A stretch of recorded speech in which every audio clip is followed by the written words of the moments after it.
அஸ்ஸலாமு அலைக்கும் வரஹ்மத்துல்லாஹி வபரகாத்துஹு. இந்த உலகத்தில் பழங்கள் பல வகைகளிலும் அதனுடைய ருசிகள் பல வகைகளிலும் இருக்கின்ற பொழுது, சுவனத்தின் பழங்களும் பல வகைகளிலும் பல ருசிகளிலும் இருக்கத்தானே செய்யும். இந்த உலகத்தில் 2000 முதல் 20,000 வகையான பழங்கள் இருப்பதாக ஒரு ஆய்வு கூறுகின்றது. ஆப்பிளிலே மட்டும் 7500 வகைகள் உலகம் முழுவதும் இருப்பதாக ஒரு செய்தி கூறுகிறது. அப்படியானால் சொர்க்கத்தில் எத்துணை வகையான பழங்கள் இருக்கும், ஒரு பழத்தில் எத்தனை வகையான வகைகள் இருக்கும் என்பதை நாம் யோசித்து பார்க்கவே முடியாது. அல்லாஹு தஆலா குர்ஆனிலே வலக்கும் ஃபீஹா, உங்களுக்கு சொர்க்கத்திலே மின் குல்லி ஸமராத், எல்லா வகையான பழங்களும் இருக்கின்றன என்று கூறுகிறான். அல்லாஹு தஆலா பொதுவாக சொல்லிவிட்டான் எல்லா வகையான பழங்களும் என்பதாக. இன்னொரு ஆயத்திலே வஃபாக்கிஹத்தின் கஸீரா, அதிகமான பழங்கள் சொர்க்கத்திலே இருக்கும் என்று கூறுகிறான். அதிகமான பழங்கள் என்றால் உலகத்திலே இருக்கக்கூடிய எல்லா வகையான பழங்களையும் அது எடுத்துக்கொள்ளும். ஒரு பழத்திற்குள் இருக்கக்கூடிய எல்லா வகையான பழங்களையும் அது எடுத்துக்கொள்ளும். எத்தனை வகையான பழங்கள், எத்தனை இனங்களான பழங்கள் என்பதை நாம் எண்ணிக்கைக்குள் கொண்டு வர முடியாது. அல்லாஹ் பொதுவாக கஸீரத்துன், அதிகமான என்று சொல்லிவிட்டான். லா மக்தூஅத்தின் வலா மம்னூஆ, அந்த பழங்கள் எந்த விதமான தடையும் இருக்காது, அந்த பழங்களுக்கு எந்த விதமான முடிவும் இருக்காது. நபி ஸல்லல்லாஹு அலைஹி வஸல்லம் அவர்கள் சொல்லுவார்கள் இல்லையா, ஒரு பழத்தை நீங்கள் பறித்த உடனே அந்த இடத்திலே இன்னொரு பழம் வந்துவிடும். ஆம், பழங்களுக்கு முடிவு இருக்காது. வலா மம்னூஆ, பழங்களுக்கு தடைகள் இருக்காது. இந்த சீசனில் தான் இந்த பழங்கள் கிடைக்கும் என்பது உலக இயல்பு. ஆனால் சொர்க்கத்திலே எல்லா சீசனிலும் எல்லா பழங்களும் கிடைக்கும்.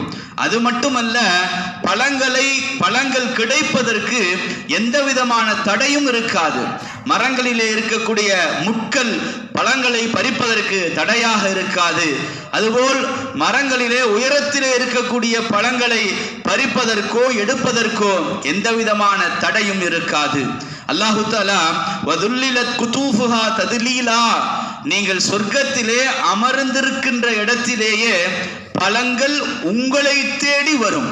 எந்த உயரத்தில், எந்த இடத்தில், எந்த பழங்களை நீங்கள் நாடுகிறீர்களோ, எந்த பழங்களை நீங்கள் விரும்புகிறீர்களோ, அல்லாஹ் குர்ஆனிலே நீங்கள் விரும்புகின்ற பழங்கள் வஃபாகிஹு மிம்மா யஷ்தஹூன், நீங்கள் எந்த பழங்களை எல்லாம் விரும்புகிறீர்களோ, வஃபாகிஹத்தின் மிம்மா யதஹய்யரூன், எந்த பழங்களை எல்லாம் நீங்கள் தேர்ந்தெடுக்கிறீர்களோ அந்த பழங்கள் எல்லாம் நீங்கள் அமர்ந்திருக்கின்ற இடங்களுக்கே அவைகள் வந்து சேரும் என்பதாக அல்லாஹு தஆலா கூறுகிறான்.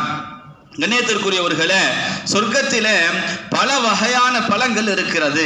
அல்லாஹ் குர்ஆனிலே அந்த வஃபீஹிமா, அந்த 2 சொர்க்கத்திலும் மின் குல்லி ஃபாக்கிஹத்தின் ஸௌஜான், ஒவ்வொரு பழங்களிலிருந்தும் 2 வகைகள் இருக்கும் என்று கூறுகிறான். 2 வகைகள் என்பது நாம் தெரிந்து கொள்வதற்காக எத்தனை வகைகள் இருக்கும் என்பது அல்லாஹ்வுக்கே தெரிந்த ஒன்று.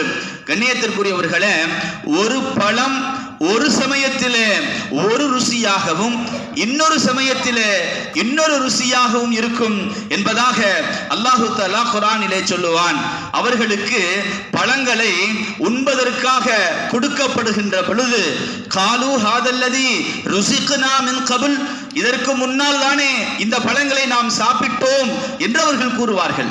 ஒரே பழம்தான், ஆனால் ஒரு தடவை சாப்பிடுகின்ற பொழுது ஒரு ருசியாகவும் ஒரு இனிமையாகவும், இன்னொரு தடவை சாப்பிடுகின்ற பொழுது இன்னொரு ருசியாகவும் இருக்கும். அல்லாஹ் சொல்லுவான் வ உதூபிஹி முத்தஷாபிஹா, பழங்கள் ஒரு மாதிரி இருந்தாலும் அதனுடைய ருசிகளை நாம் வேறுபடுத்தி அவர்களுக்கு கொடுக்கிறோம் என்பதாக அல்லாஹ் சொல்லுவான். கண்ணியத்திற்குரியவர்களே, குர்ஆனிலே சொர்க்கத்துடைய பழங்கள் என்று 3 பழங்களுடைய பெயர்கள் நமக்கு சொல்லப்படுகிறது. கண்ணியத்திற்குரியவர்களே, இப்னு அப்பாஸ் ரலியல்லாஹு தஆலா அன்ஹு சொல்லுவார்கள், சொர்க்கத்திலே உலகத்திலே இருப்பதை போன்று பழங்கள் இருக்கும் என்றால் அது பெயர் மட்டுமே ஒன்றாக இருக்கும் என்பார்கள். சொர்க்கத்திலே உலகத்திலே மாதுளை இருக்கிறது, சொர்க்கத்திலும் மாதுளை இருக்கிறது. ஆனால் உலகத்துடைய மாதுளையை போன்று சொர்க்கத்து மாதுளை இருக்காது, பெயர் மட்டுமே ஒன்றாக இருக்கும் என்பார்கள் இப்னு அப்பாஸ் ரலியல்லாஹு தஆலா அன்ஹு அவர்கள். அல்லாஹு தஆலா 3 பழங்களை கூறுகிறான். 1 மாதுளம்பழம், 2 பேரித்தம்பழம், 3 திராட்சை பழம். நபி ஸல்லல்லாஹு அலைஹி வஸல்லம் இடத்துல சில யூதர்கள் வந்தார்கள், கேட்டார்கள் சொர்க்கத்திலே பழங்கள் இருக்குமா என்று. நபி ஸல்லல்லாஹு அலைஹி வஸல்லம் அவர்கள், ஆம், அதிகமான பழங்கள் இருக்கும், மாதுளம் பழங்கள் இருக்கும், பேரிச்சம் பழங்கள் இருக்கும். இந்த உலகத்திலே சாப்பிடுவதை போன்று அவர்கள் சாப்பிடுவார்களா? ஆம், இந்த உலகத்திலே சாப்பிடுவதை போன்றும் இதை விடவும் அதிகமாக சாப்பிடுவார்கள் என்பார்கள் ரசூலுல்லாஹி ஸல்லல்லாஹு அலைஹி வஸல்லம் அவர்கள். சொர்க்கத்துடைய மாதுளம்பழம் எப்படி இருக்கும்? நபி ஸல்லல்லாஹு அலைஹி வஸல்லம் அவர்கள் கூறுவார்கள், நான் சொர்க்கத்திலே நுழைந்தேன், மாதுளம்பழத்தை பார்த்தேன், அது பொதி சுமந்த ஒட்டகையை போன்று மிகப்பெரியதாக இருந்தது. ஒரு ஒட்டகை எந்த அளவு பெரியதாக இருக்குமோ அந்த அளவு மாதுளை பெரியதாக இருக்கும். நாம் உலகத்திலே இந்த அளவு மாதுளை தான் பார்த்திருப்போம். சொர்க்கத்துடைய மாதுளை ஒட்டகத்தை போன்று இருக்கும். சொர்க்கத்துடைய திராட்சை எப்படி இருக்கும் தெரியுமா? நபி ஸல்லல்லாஹு அலைஹி வஸல்லம் இடத்துல ஒரு கிராமவாசி வந்தார், யா ரசூலல்லாஹ், சொர்க்கத்திலே திராட்சை இருக்குமா என்றார். நபிகளார் ஆம் என்றார்கள். திராட்சை கொலை எவ்வளவு பெரிதாக இருக்கும் என்று கேட்டார். நபி ஸல்லல்லாஹு அலைஹி வஸல்லம் அவர்கள் சொன்னார்கள், ஒரு காகம் திரும்பி பார்க்காமல் எங்கும் நிற்காமல் 1 மாத தூரம் பயணித்தால் எவ்வளவு தூரம் இருக்குமோ அவ்வளவு தூரம் ஒரு திராட்சையினுடைய குலை இருக்கும் என்றார்கள் நபி ஸல்லல்லாஹு அலைஹி வஸல்லம் அவர்கள். அப்படியானால் ஒரு திராட்சை பழம் எவ்வளவு பெரிதாக இருக்கும் என்று அவர் கேட்டார். நபி ஸல்லல்லாஹு அலைஹி வஸல்லம் அவர்கள் சொன்னார்கள், உன்னுடைய வீட்டிலே ஒரு ஆடு அறுக்கப்பட்டு அந்த ஆட்டினுடைய தோல் எடுத்து பதனிடப்பட்டு அந்த தோல் துருத்தியாக தண்ணீர் நிரப்பி வைக்கும் துருத்தியாக பயன்படுத்தப்படுகிறது அல்லவா? ஒரு ஆட்டினுடைய தோல் துருத்தி என்பது இவ்வளவு பெரிதாக இருக்கும். அந்த அளவுக்கு திராட்சை, ஒரு திராட்சை பழம் இருக்கும் என்பார்கள் ரசூலுல்லாஹி ஸல்லல்லாஹு அலைஹி வஸல்லம் அவர்கள். அவர் கேட்டார், அப்படியானால் எனக்கும் என்னுடைய குடும்பத்திற்கும் அந்த ஒரு திராட்சை போதுமானதாக இருக்கும் அல்லவா? நபி ஸல்லல்லாஹு அலைஹி வஸல்லம் அவர்கள் பதில் சொன்னார்கள், உன்னுடைய குடும்பத்திற்கும் மட்டுமல்ல, வஅஷீரத்துக்கும், உன்னுடைய கோத்திரத்துக்கு அந்த ஒரு திராட்சை போதுமானதாக இருக்கும் என்று ரசூலுல்லாஹி ஸல்லல்லாஹு அலைஹி வஸல்லம் அவர்கள் கூறினார்கள். கண்ணியத்திற்குரியவர்களே, சுவனத்திலே பேரித்தம் பழங்கள் இருக்கும். பேரித்தம் பழங்கள் எவ்வாறு இருக்கும்? இப்னு அப்பாஸ் ரலியல்லாஹு தஆலா அன்ஹு கூறுவார்கள், பேரித்தம் பழங்கள் கூஜாக்களை போன்று மிகப்பெரியதாக இருக்கும். பேரித்தம் பழங்கள் வெள்ளையானதாக இருக்கும்.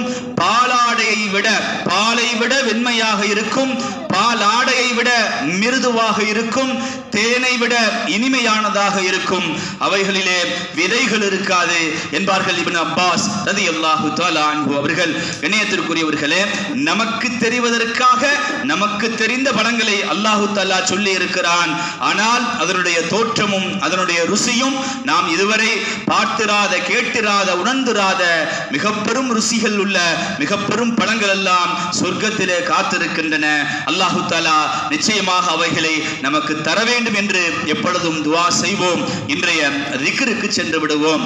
நபி ஸல்லல்லாஹு அலைஹி வஸல்லம் அவர்கள் கூறுவார்கள், அபூ ஹுரைரா ரலியல்லாஹு தஆலா அன்ஹு அறிவிப்பு செய்வார்கள், புகாரிலே இந்த ஹதீஸ் பதிவு செய்யப்பட்டிருக்கிறது. 2 வார்த்தைகள் இருக்கின்றன. அந்த 2 வார்த்தைகள் அல்லாஹு தஆலாவுக்கு மிக பிரியமானவை, மொழிவதற்கு மிக இலகுவானவை, மீசான் தராசிலே மிக கனமானவை. அந்த 2 வார்த்தைகள் சுப்ஹானல்லாஹி வ பிஹம்திஹி சுப்ஹானல்லாஹில் அதீம். நாளை முழுவதும் சொல்லிக் கொண்டிருங்கள், மீசான் தராசை கனமாக்கிக் கொண்டே இருங்கள். வாஹிர் தவான அனில் ஹம்துலில்லாஹி ரப்பில் ஆலமீன்.